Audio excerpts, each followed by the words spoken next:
বাচ্চাদের স্কুল ছুটি থাকলেও মায়ের কোনো ছুটি থাকে না। সকাল থেকে রাত কিভাবে পার হয়ে যায় একদমই বোঝা যায় না। ঠিক তেমনই অন্যান্য দিনের মতোই আজকের দিনটা আমার শুরু হয় বাবুকে স্কুল থেকে নিয়ে এসে। সারাদিন আমি যা যা করি তা থাকছে আজকের ব্লগে। এখন যেহেতু রমজান মাস, আর রমজান মাসে কাজটা একটু বেশিই থাকে। ছোটবেলার দিনগুলো অনেক বেশি সুন্দর ছিল। এই রোজার মাসে প্রতিদিন একটা একটা করে রোজা গুনতাম, কবে 30টা রোজা শেষ হবে আর কবে ঈদ আসবে। আর এখন কিভাবে রোজা পার হয়ে যাচ্ছে, কয়টা যাচ্ছে তার খেয়াল থাকছে না। সবকিছুই যেন সময়ের সাথে সাথে পরিবর্তন হয়ে যাচ্ছে। ছোটবেলায় ঈদের কেনাকাটা করার জন্য কত বেশি খুশি লাগতো, আর এখন নিজের জন্য কোনো কিছুই যেন কেনাকাটা করতে ভালো লাগে না। সবটুকু দিয়ে যেন আমার মেয়েটাকে সাজিয়ে তুলতে পারি, এতটুকুই সব সময় মাথার ভেতর চিন্তা হয়। সংসার জীবনটা এত বেশি ব্যস্ততার, নিজের সংসার না থাকলে হয়তো জানতেই পারতাম না। সারাদিন এত বেশি পরিশ্রম করার পরে আম্মুর কথা দিন শেষে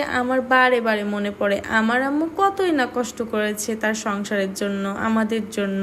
এইদিকে আমার মেয়ে যেন আমার পিছু একদমই ছাড়ে না। আমি যখনই যেখানে যাই না কেন আমার সাথে সাথে আমার মেয়েকে থাকাই লাগবে। সে কোনো কাজ পারুক আর না পারুক, আমার কিন্তু সব কাজে সে সাহায্য করতে আসে। এতেই আমার অনেক বেশি ভালো লাগে। তার সাথে সারাদিন গল্প করতে করতে আমার কাজ কিন্তু ঠিকই হয়ে যায়।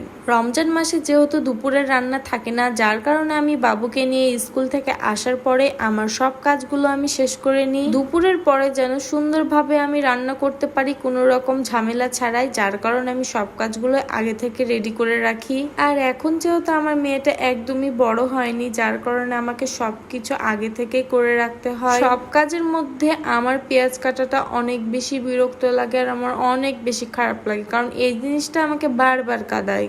তবে কি করার, নিজের সংসারের কাজ তো নিজেকেই করতে হবে। আমার মেয়েটা আজকে আবদার করেছে চিংড়ি মাছ খাবে, যার কারণে আমি ফ্রিজ থেকে আগেই বের করে রেখেছিলাম। খুব সুন্দরভাবে এখন পরিষ্কার করে রেখে দিব, যেন রান্না করার সময় কোনো রকমের ঝামেলা না হয়। প্রতিদিন কি রান্না করব না করব সবকিছু ভেবে রেডি করে রাখলে রান্না করতে একদমই সময় লাগে না। আমার মতো কে কে আছেন অবশ্যই কমেন্টে জানাবেন, যারা কি কি রান্না করবেন না করবেন সবকিছু আগে থেকে রেডি করে রেখে দেন। প্রতিদিন আমার এত বেশি কাজ থাকে যা সবকিছু রেকর্ড করা একদমই সম্ভব হয় না। তবুও যতটুকু পেরেছি আজকে আপনাদের সাথে শেয়ার করলাম। সারাদিন যতই কাজ করি না কেন, ক্লান্ত হই না কেন, দিন শেষে কিন্তু আমার মুখে সব সময় হাসি থাকে। যার জন্য এত কষ্ট করি সেও কিন্তু আমাকে ভালো রাখার জন্য অনেক পরিশ্রম করে। পরিশ্রম জিনিসটা এমনই একটা জিনিস যা মানুষের জীবনে ভালো কিছু নিয়ে আসেই। যে জীবনে যত বেশি পরিশ্রম করবে সে জীবনে অনেক বড় হবে। তাই যখন যেটাই করেন না কেন মন থেকে পরিশ্রম করে করবেন,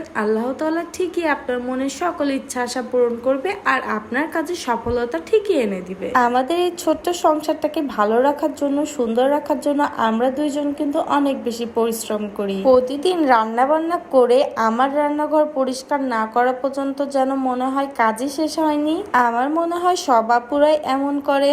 সবকিছু পরিষ্কার পরিচ্ছন্ন থাকলে কাজ করতেও যেন ভালো লাগে। তবে আজকে ভিডিও আমি এখানেই শেষ করছি। দেখা হবে নতুন কোনো একটি ভিডিওতে। সবাই ভালো থাকবেন, সুস্থ থাকবেন। আল্লাহ হাফেজ, আসসালামু আলাইকুম।